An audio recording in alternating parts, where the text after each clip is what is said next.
The U.S. State Department is negotiating with Laos to potentially deport thousands of people. A department spokesperson confirmed to News 8 Now that officials are in talks regarding Laos nationals who are subject to final orders of removal. And the U.S. government is funding a reintegration program in Laos to help the foreign government fulfill its obligation to accept anyone who is deported. News 8's Mal Meyer joins us live to explain. Yeah, Jordan, Minnesota Representative Betty McCollum sounded the alarm to this issue in a letter sent to the State Department last week. She said she was strongly opposed to a repatriation agreement, calling it a direct attack on her constituents. The Congresswoman said the deportation of Hmong and Lao refugees living in the U.S. would tear families apart while putting people at risk.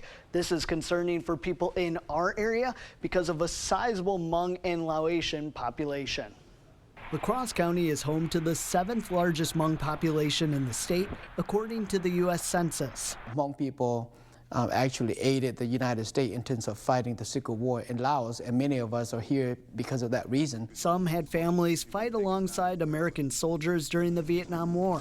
It's part of the reason why Senator Tammy Baldwin is concerned. This would be a big mistake on the part of the Trump administration. She is worried about the safety for those who are deported who might not speak the language or know the culture. Many in the Hmong community have never laid foot in Laos. In a statement, Senator Ron Johnson urged the administration to act carefully and to ensure law-abiding Hmong people in the U.S. legally are treated fairly. I'm deeply concerned about this because of the fact that we don't know the details. A spokesperson for the Department of State said the U.S. regularly urges partners like Laos to accept the return of their nationals under removal orders. But there are no specifics about who might be targeted for removal or when that could happen. We don't know what the proposal entails in terms of what is, really they are talking about. According to Senator Ron Johnson's office, the order would only apply to non-citizens